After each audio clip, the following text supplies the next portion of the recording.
I did a little research project a couple of years ago, and I interviewed people in the business world who live their lives in such a way that every day when they go to work, people who they work with say, I felt ministered to by that person. There was one guy who owned a restaurant in South Florida, and if you're familiar with the climate in South Florida, when it gets cold up north, everybody goes down to Florida in the winter.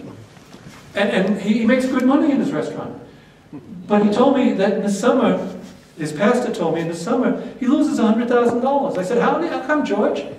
He said, because in the summer I keep all my employees on full time, and I pay them all a full salary. And I said, George, why do you do that? He said, because I'm a member of a Christian community and I have a responsibility to share what I have with other people. But then he says, my restaurant keeps me so busy, I don't have any time to do ministry. Duh! That's your ministry, George! That's where God is calling you to be His presence to other people. One time I was working up here in Northern Ireland, and I may not pronounce it, is it Andersontown or Andersonstown? I'm never quite sure. Andersonstown.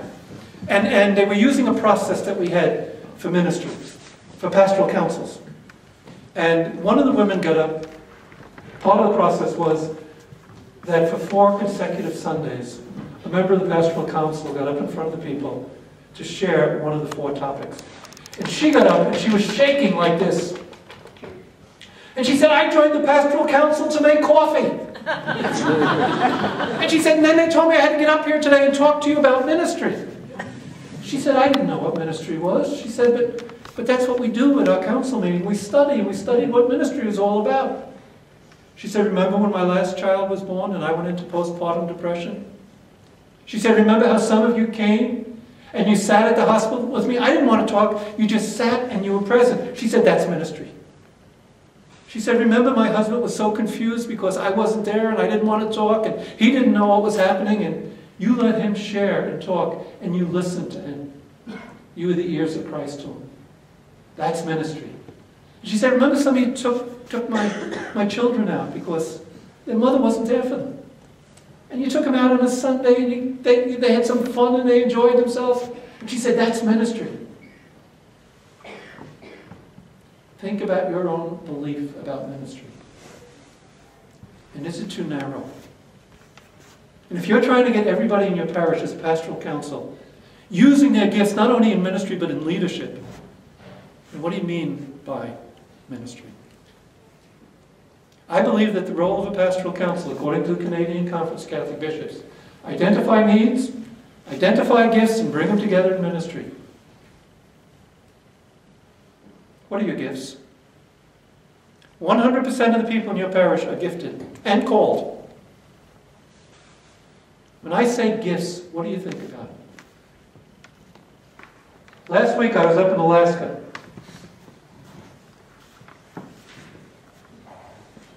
And I got to see a woman who I had met a year before. Her name was April.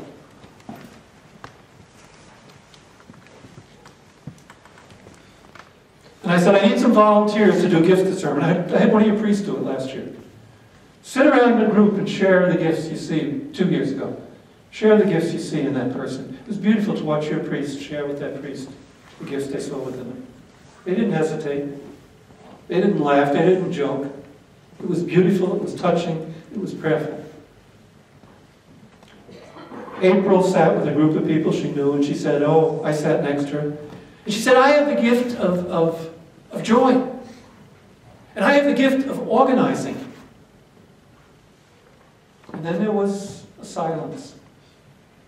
And I looked at her, and there were tears rolling down the side of her face.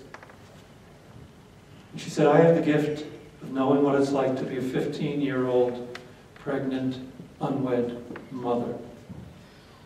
Listen to the language. She wasn't saying, I'm proud of what I did. In fact, she said it was the most painful, shameful experience of my life. But because she was a person of faith, you look into every experience you have in life, even the most painful and the shameful, and you see if there is gift in there. With April, as soon as she said that, one of the women came to her and said, I just had one of the teenagers I work with tell me she's pregnant. Can I give you your phone number? She said, of course.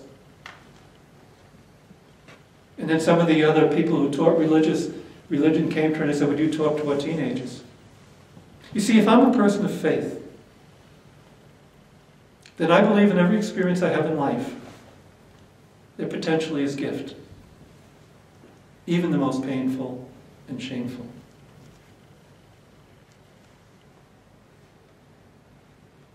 Think of some of the more difficult things you've been through in life.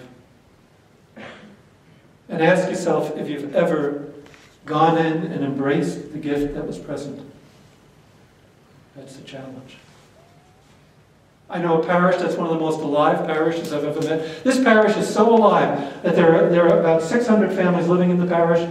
They have taken in another 400 families, and they have a waiting list. How many Catholic parishes do you know with a waiting list? Everybody wants to belong to that parish. And when you pick up their parish bulletin, there are people's names, and next to their name is their gift. I met a woman next to her name, it said death of a child. She had a 4-year-old son that died. Not a gift she would have ever wanted. But after going through a long process of grieving, the parish helped her to realize she had a gift of ministering to others. I'll share one more with you. I was working with a group of principals. And one of the women said to me, I just talked on forgiveness. You know, forgiveness to me is something I get passionate about. Because John Paul II, when he wrote the document called Christ the Redeemer, he said if you look through the scriptures, there are 2 gestures that are characteristic of Jesus: healing and forgiveness. Those are the gestures that are characteristic of Jesus. And I get this passion about forgiveness. And I just talked on forgiveness, and she said, can I talk to you? And I said, of course. She said, maybe I should tell you my story first. She said, the day I was born, my father left home and I never met my father. She said, I lived with my mother for 11 years. My mother was an alcoholic and she beat me up every day. She said, when I turned 11, my mother gave me to my uncles for sex in return for liquor. She said, when I was 15 years of age, I ran away from home. I lived on the streets. I finally got a job. I always wanted to be a teacher. I saved enough money. I went to college. The first year I was in college, she said, 2 men raped me. And I woke up weeks later in the hospital, and the doctors told me I would never be able to have children. And then we talked for an hour. And at the end of the hour, I said to her, can I ask you a question? She said, what? I said, you're a principal, right? She said, yeah. Elementary school, primary school. She said, yeah. I said, how do the little girls in your school respond to you? She said, you know, it's an interesting question. She said, when I talk to other principals, they tell me the kids try to stay as far away from the principal as they can. She said, but every day there's a lineup of the little girls wanting to talk to me and to tell me all their stories. I said, do you know why? She said, no. I said, I've been listening to you for an hour, and one of the things that strikes me is you have the gift of compassion. You see, some of us go through tough times in life, and we come out bitter, cynical people. The mythologist Joseph Campbell said, saints and sinners swim in the same water. One drowns and the other is reborn. You know what that means? Somebody else would have gone through that and come out as a bitter, cynical, hostile person. For some reason, and I think it was her faith, she came through that experience and came out as a more compassionate person. Let me invite you to think for a moment. What are my gifts? And as a pastoral council member, every time I meet somebody in the parish, I should look at them and say, what gifts do I see in that person? Because that's your role as a council. To identify needs, identify gifts, and bring them together in ministry. That's what it's all about. It's as simple as that.